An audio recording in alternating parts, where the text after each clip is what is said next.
Hi, I'm Freya from Legendary Listens. Do you want to speak with an American English accent? Let's talk about it. Have you ever wanted to sound just like Tom Cruise or Ellen DeGeneres or me? Well, the only thing that I have in common with Tom Cruise and Ellen DeGeneres is that we speak with a standard American accent. Today, you're going to learn what makes the standard American accent different from other English accents and how you can start to speak like an American yourself to help you never forget what you're going to learn today. In today's lesson, you'll see 3 of my most popular American English videos that I made many years ago, but they are revived for you today. The first 20 minutes will be an American English speaking practice, where you can practice pronunciation and speaking out loud, like an American. And the final 10 minutes of this lesson will be some bonus idioms that only Americans use, and you can too. All right, let's get started. Have you ever been watching an American movie and thought, oh, it would be great if I could sound like Tom Cruise? Or maybe you've watched one of my videos already and thought, I would love to sound like Freya. Well, today I'm going to give you some tips to help you make your pronunciation sound more like an American. And by American, I mean the United States of America.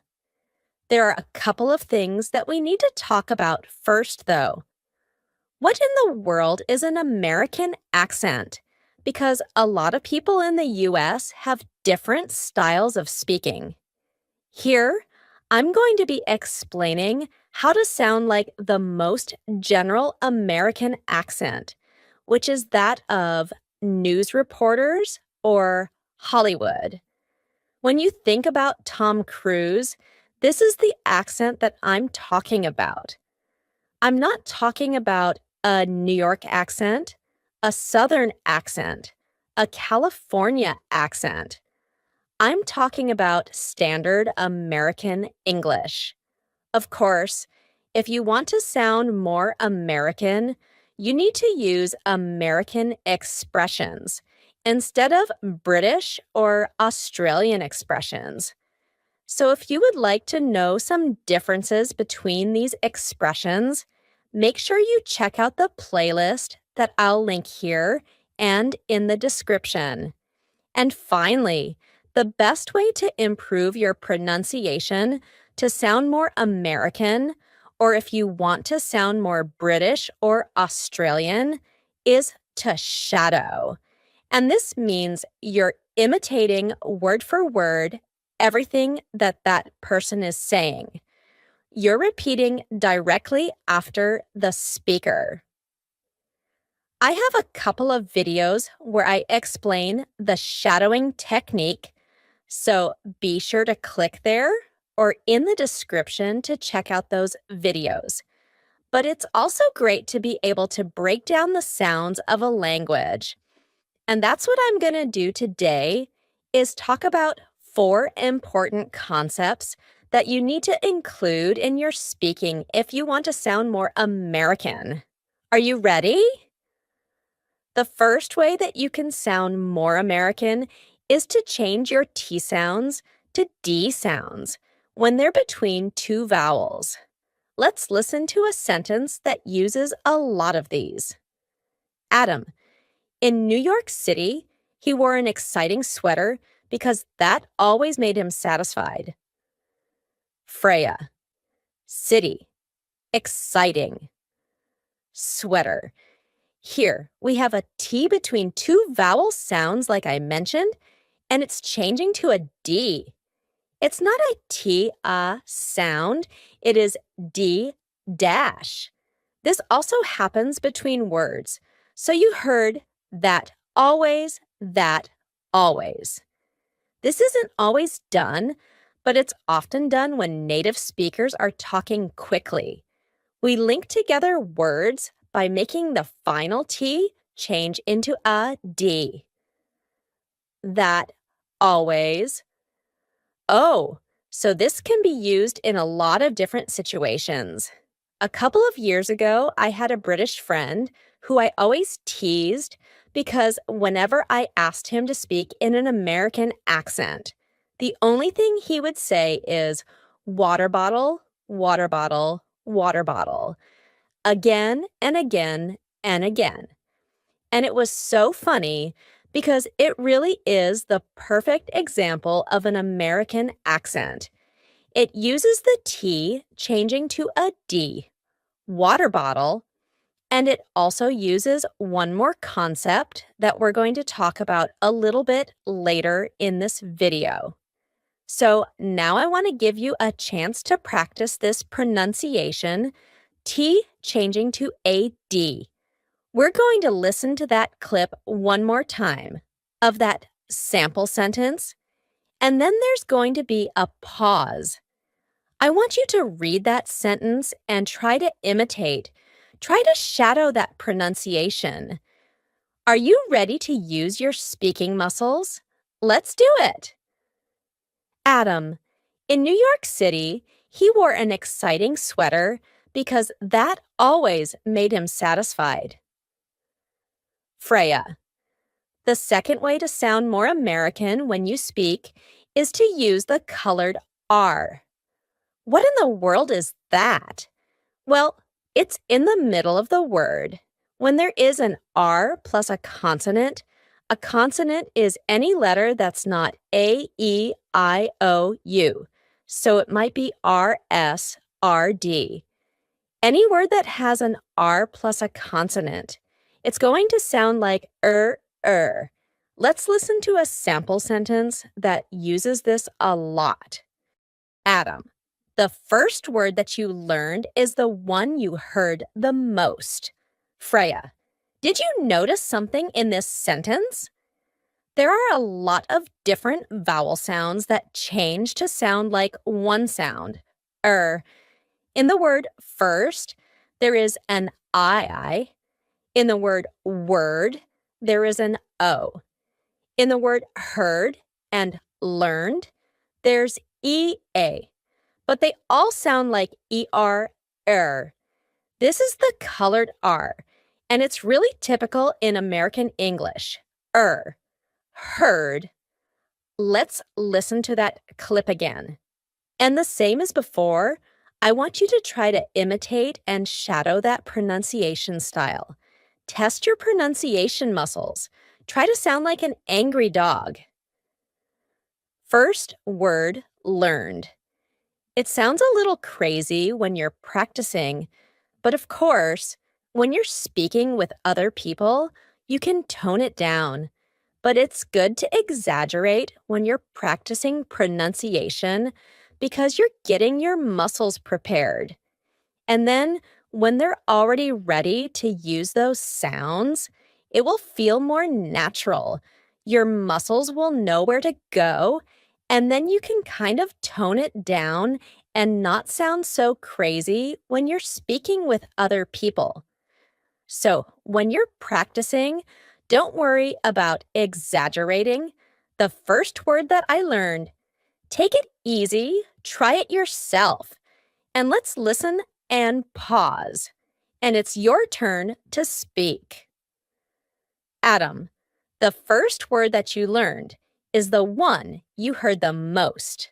Freya, my next tip for sounding American is to include an ER at the end of your words. This is really typical in American English. So before I explain it any further, let's listen to a sentence that includes this a couple of times. Adam, in the letter he wrote, remember to water the flowers. Freya, when my British friend was saying water bottle, this was the second American sound that he was using. the ER at the end of the word water. Don't forget to water the flowers. Remember to water the flowers. And this is going to really test your R pronunciation. We used it in the previous tip, and now we're using it again. You really need to make sure your R's are strong and powerful. Remember to water the flowers.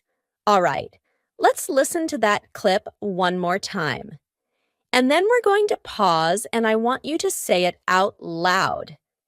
Adam, in the letter he wrote, remember to water the flowers. Freya, my fourth and final tip is a specific contrast with British English. It is the ending ARY.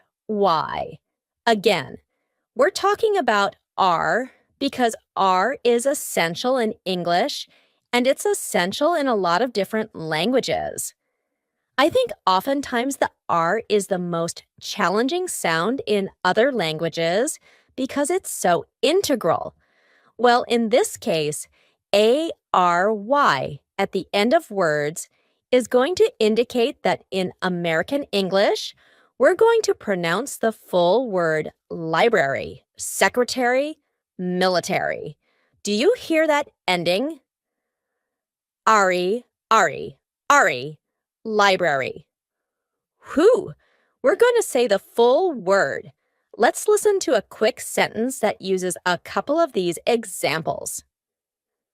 Adam, at the library, the secretary read a book about the military. Freya, in American English, you're going to pronounce each of the final letters ARY, military. In British English, they often cut out the A, so instead of military, it would be military, military. That A is just gone. But in American English, each of those letters are pronounced. Military, Ari. So let's listen to this clip one more time. And then I want to pause and let you have a chance to repeat the sentence yourself. Adam, at the library, the secretary read a book about the military. Freya, so how did you do with these American English pronunciation sentences? Did you challenge your pronunciation? Do you think that you can sound more American after watching this video? I hope that these tips are useful to you, and let me know in the comments below. Are there any other words that you can use to sound more American using these 4 tips? Let me know, and I hope that you enjoyed this lesson. I'll see you the next time. Have you ever wondered, is the American accent really different from the British accent? The answer is, oh yes, definitely. Last year, I made this video that has now over 1.5 million views. It's called 4 Secrets to the American English Accent. And in this video, we talked about the 4 essential elements of the American English accent. But today, I think it's time to go beyond those basics and dig a little deeper. Are you ready? We're going to be practicing 4 more secrets to the American English accent. And after each section, I want you to try to imitate and shadow exactly with my voice. That means that you need to practice, and it's a great way to improve your pronunciation. Let's get started. The first secret to an American English accent is the stopped T. This is super common. It's when there is a T at the end of a word, but we don't exactly say it. Let me give you a quick example. How about the word right? Did you hear right? Nope. Instead, when I said that final T, my tongue was stopped at the top of my mouth. That's why we call it a stopped T. Right. Right. Let's look at a sample sentence. I thought he wouldn't appreciate the plant. There's a lot of words here that end in T or have a T close to the end. Listen carefully again. Do you hear any of those T's? I thought he wouldn't appreciate the plant. For each of those T's, my tongue is stopped at the top of my mouth. Let's look at another sample sentence. I bought some meat and took it outside. Almost each of these words that end in T have a stopped T. Let's listen one more time. I bought some meat and took it outside. The word outside has a T in the middle, but because this word is kind of two words put together, out and side, we're going to have a stop there in the middle. This is a little bit of an exception. All right, let's go back to that original sentence, and I want you to try to say it out loud with me. Now that you've heard a lot of different examples, I want you to speak out loud, use those pronunciation muscles, and speak. Are you ready? I thought he wouldn't appreciate the plant. I thought, is your tongue stopped at the top of your mouth? I hope so. I thought he wouldn't appreciate the plant. You know what I'm going to do? I'm going to pause, and I want you to say the sentence all by yourself. No matter where you are, I'll be listening. So make sure you speak out loud. Go ahead. Great work. All right, let's go on to the second secret of having an American English accent. Number 2 is the glottal T. Oh, we're talking about the letter T again. I've gotten a lot of comments about how to pronounce the word sentence. Sentence or sentence? Ooh, I say sentence. And I've gotten so many comments of people saying, Freya, why do you pronounce it like that? How did you say that?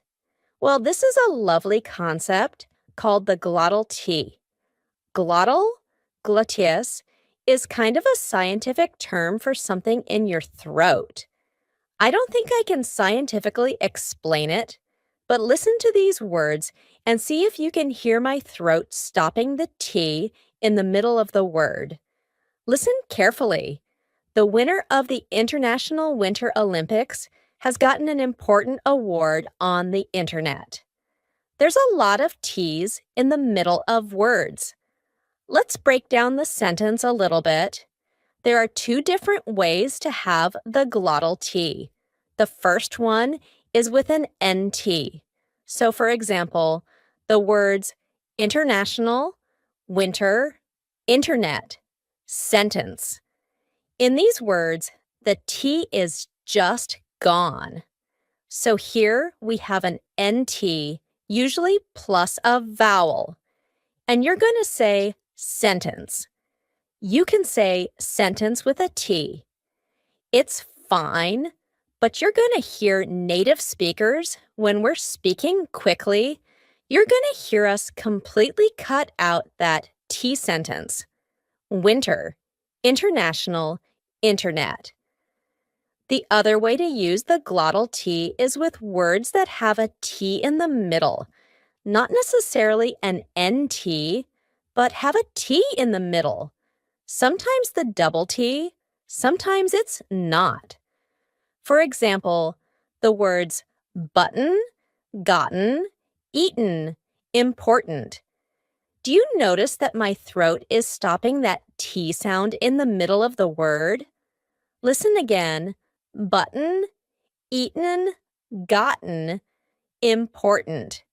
Here, my throat is doing some important work here to make that glottal T sound exactly the way it should. Before we practice that sample sentence again, I want to share what I found when I was doing a little bit of research about where this glottal T came from. I found on Wikipedia that it was first mentioned in Scotland in the 1800s, and a dialect worker who was doing some research about different dialects said, It's considered a lazy habit and may have been in the dialect for hundreds of years. So it's possible that Americans got this glottal T from Scotland, possibly? I don't know. But in any case, it is kind of considered a lazy habit. But Americans have picked up a lot of that in our natural way of speaking. Okay, let's go back to that sample sentence. And I'm going to say it a couple of times. Please say it with me because I'm going to pause and you're going to have to say it all by yourself. So let's practice together. The winner of the International Winter Olympics has gotten an important award on the internet. Let's say it one more time. The winner of the International Winter Olympics has gotten an important award on the internet. Okay, I'm going to pause, and I want you to try to say this glottal T all by yourself. Go ahead. Great work. All right, let's go on to the third secret of having an American English accent. Number 3, contractions with will. There are 2 ways to pronounce contractions with will. There is a clear way, and then there's a relaxed way. Let's look at a quick example. Let's take the words you will. If we want to make a contraction with this, we could say Y-O-U apostrophe L-L. How can we pronounce this? Well, you could say it in a clear way. You'll. Do you hear the full word? You'll. Yeah. I'm saying you and then L dash. Just the L dash L at the end. But what if we want to say this in a relaxed, maybe lazy way? Well, instead you can say you'll. You're only saying kind of like Y-U-L-L. You'll. Let's look at another example. This is kind of a crazy sentence, but it uses this concept a lot. First, I'm going to say it in the clear way, and then we're going to say it in the relaxed way. He'll go if you'll go, and they'll go if we'll go. In each of these contractions, you heard that full pronoun. He, you, they, we. But let's look at it when it's relaxed. And this is going to help you sound a little bit more natural, like an American English speaker. He'll go if you'll go, and they'll go if we'll go. In all of these, there's an L sound. He'll go if you'll go, and they'll go if we'll go. I didn't say we'll go. I just said the first letter, W plus U-L-L. Will. Let's go through each of the contractions that use will so that you can hear this in a natural way and in a sentence. You'll get the car. He'll get the car. She'll get the car. We'll get the car. They'll get the car. Let's say that sample sentence one more time together. I want you to speak out loud, and then you'll have a chance to say it by yourself. He'll go if we'll go, and they'll go if you'll go. He'll go if we'll go, and they'll go if you'll go. Now, it's your turn to say it by yourself. Go ahead. Excellent work. Let's go on to the fourth and final secret of having an American English accent. Number 4 is linking the S plus a vowel. Listen to this sentence. How's it going? What about this sentence? There are cars in the sun. Both of these sentences have an S and then a vowel. What happens here? In each of these words, the S becomes a Z. How's it going? There are cars in the sun. Common words that we use this with are it, how's it going? And also in, there are cars in the sun. That's probably the most common ways that you're going to see this. So let's take a look at a couple of sentences. He's in the office. He's in the office. He's in the office. She goes in the theater. She goes in the theater. When he complains, it gets on my nerves. When he complains, it gets on my nerves. Do you see how when we link here, it helps you to speak a little more quickly? And when you link it together with a Z, it sounds so natural. Don't go to the cliffs. It's too Adamgerous. If we have a pause here, you could just say an S, don't go to the cliffs. It's too Adamgerous. But if you say this quickly, and that's kind of our key here, then you're going to link it together with Z. Don't go to the cliffs. It's too Adamgerous. Cliffs, it's too Adamgerous. All right, let's say together those two original sentences. Please say it with me. Use those pronunciation muscles, and then I'm going to pause so that you can have a chance to say it all by yourself. How's it going? How's it going? There are cars in the sun. There are cars in the sun. Okay, now it's your turn. Say it all by yourself. You got this. Great work. That was a lot of pronunciation practice. But before we go, let's do a quick review. If you'd like to say these sentences out loud with me, please do that. That's the best way to improve your pronunciation and also just to remember these concepts. I thought he wouldn't appreciate the plant. The winner of the International Winter Olympics has gotten an important award on the internet. He'll go if we'll go, and they'll go if you'll go. How's it going? There are cars in the sun. And now I have a question for you. In the comments, let me know, what is something that's really important to you? I want you to use this word important because in the middle, we have that glottal T, import. And then at the end, we have a stopped T, important. There's no T that we actually speak at the end. So if you can say your sample sentence that you write in the comments out loud, that will be beautiful practice. You can read each other's sentences as well to see what kind of things are important to people all around the world. You might be wondering, what in the world is an American idiom?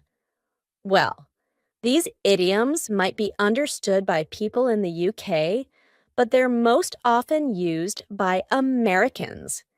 And if you said one of these to someone from the US, they would instantly understand what you meant, and they wouldn't feel weird at all, like you were using an expression that they hadn't heard very often. For each of these idioms, I'm going to tell you a little story, and I want you to guess what you think the idiom means based on the context. So, for our first idiom, I want to tell you a quick story about last week. One of my friends who has a small baby, we were going to get together, and in the morning, when we were about to get together, she called me and said, "Hey, Freya, I'm sorry. I've got to take a rain check because my baby is not feeling too well, so I want to just relax at home and maybe we can get together next week." What do you think this idiom, take a rain check, means? Take a rain check. Think about it for a moment. In this context, we were going to get together, but we needed to change some plans because her baby wasn't feeling well. That's exactly what this idiom means. Change your plans. We need to delay or just push back our plans because something happened. Maybe you just are feeling tired or you're feeling sick. So you need to change your plans. You could say, I need to take a rain check, or let's take a rain check and do our event next week. Let's take a rain check. It's easy to remember this expression if you can remember the base word rain. Let's imagine you're trying to have some kind of event outside. Maybe you're trying to get married outside, like I was, and it rains like it was on my wedding. Well, you can't have the event outside. You have to go inside. So you need to change your plans because of the weather.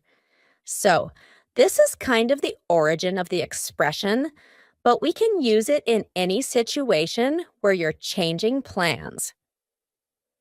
The second American idiom is to shoot the breeze. Let me tell you a quick story so you can guess the meaning.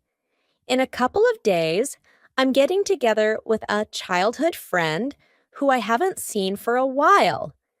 And when I told my husband that I was going to get together with her, he said, "What are you going to do? You haven't seen her for a long time." And I said, I don't know. Shoot the breeze. Just sit together. We'll figure out something. What do you think from this quick story that shoot the breeze means? Well, we can imagine the word breeze means a small wind. We can imagine a breeze coming out of your mouth when you're talking. So, shooting the breeze means just to chit-chat together, to talk about daily life, nothing too deep or important, just to chat. So I said, I'm going to just shoot the breeze with her. I'm not going to take a gun and shoot the wind. That would be a pretty crazy activity together. But instead, we just talked. So there was wind coming out of our mouths, breeze. And this means we didn't really talk about anything serious or substantial, just chit-chat, just chatted. The third American idiom is to plead the fifth. Let me tell you a quick story so you can guess what it means. Let's imagine that your friend comes over to your house and he says, "Oh man, I just went on a date with Sarah yesterday. It was so great." And then you say, "Oh, did you kiss her?" And he might say, "I plead the fifth." What does this mean? Why did he say, "I plead the fifth"? Well, the word plead means I beg, please, please, I'm begging. And the fifth? What in the world is the fifth? Why not the fourth? The 10th? Why is there a number here? Well, this is referencing the Constitution of the United States. In the Constitution, the Fifth Amendment says you don't need to say anything that is going to incriminate you in court. But when your friend was talking to you about kissing a girl on a date, was he worried about going to court or going to jail? Number. So, let's talk about the original meaning of this expression, the political meaning, and then we'll talk about how it got interpreted in daily conversations. Well, let's imagine that you're driving really fast and a policeman pulls you over and you roll down your window and he says, "Excuse me, have you been drinking alcohol? Have you been smoking weed? Have you been doing drugs?" You could say, "I plead the fifth." And this means you know that it's the law. You don't have to say anything to him that could make you get in trouble with the court later. If he's going to take you to court, you're going to say it in the court. You're not going to say it in this informal area in your car. You want to make sure that there's a lawyer. You want to make sure that it is done the right way. So you could say, "I plead the fifth because that Fifth Amendment of the Constitution says you don't need to answer his questions. You don't need to say that. In daily life, we often use this when we don't want to answer a question. So you asked your friend, "Did you kiss her?" And he said, "I plead the fifth." This means he doesn't want to answer your question. He doesn't say, "Legally, I don't have to answer your question." No, this is just colloquially. He's saying, "I don't want to answer your question." But there is a subtle meaning here. When you use this in daily conversation, it means, "I don't want to tell you, but your answer is correct." So he said, "Did you kiss her?" And he said, "I plead the fifth." Really, it means, "Yes, but I don't want to tell you." So if you use this expression, you're not really hiding the truth. You're telling them what they already know, but you just don't want to say it. So let me give you one other quick situation. The other day, I was sneakily eating a piece of chocolate in the kitchen. And Adam, my husband, walked into the kitchen and said, "Did you eat the last piece of chocolate?" Well, I had eaten the last piece of chocolate, and I said, "I plead the fifth." And this means I don't want to tell you, but it's true. I did eat the last piece of chocolate. So even though I didn't say I ate the last piece, yes, you are correct. It is implied when you use this expression. If you use it with a police officer, he's going to be suspicious because you're not answering his question. But this is the legal situation, so it's okay to use it. It doesn't mean, "Yes, I was drinking alcohol. Yes, I was smoking. Yes, I was doing drugs." No, it doesn't imply that in the legal situation, but in the colloquial situation, it does. It implies, "Yes, I did that thing that you're accusing me of, but I don't want to say it." The fourth American idiom is to give props to someone. Let me tell you a quick story. Let's imagine that you want to study abroad in the US and you'd like to get your master's degree at Harvard. Well, your goal is to get your master's degree, but you think, why not? I'm going to try to apply to Harvard because they have a great reputation. So you try to get into Harvard and you don't make it. Then your friend asks you, "Hey, how did it go? Did you get a reply? Did you make it into Harvard?" And you probably say, "No, I didn't make it." They would say to you, "Well, I give you props for trying." What does this mean? I give you props for trying. This expression, props, means proper respect, but it's just been shortened over time. And if you ask most Americans, what does props mean? They probably wouldn't be able to tell you. I just looked it up online because I was curious. But we can imagine from this full expression, I'm giving you my proper respect for trying to get into Harvard. Even though you didn't make it, you tried hard. I give you my respect. Well, we can shorten this expression to say, I give you props for trying to get into Harvard. I give you props for something that you did. So when you want to show that someone didn't succeed, but you still are respecting them because they tried, this is a great expression to use. And you know what? You can even give yourself props. So let's imagine that you see a lost foreign traveler in your city and you want to try to speak English with them, but you feel a little nervous, but you do it anyway. You go to them, they ask you some questions. You didn't understand everything, but you tried your best. You could say, well, I give myself props for trying. I give myself props for approaching them and trying to speak English. You did it. Maybe it wasn't perfect, but you tried. So you can use this as encouragement for yourself. So now it's your turn. I want to know, have you ever needed to plead the fifth? Did you ever need to take a rain check or maybe give props to someone? Who do you like to shoot the breeze with? Let me know in the comments below. Try to use these expressions and expand your vocabulary.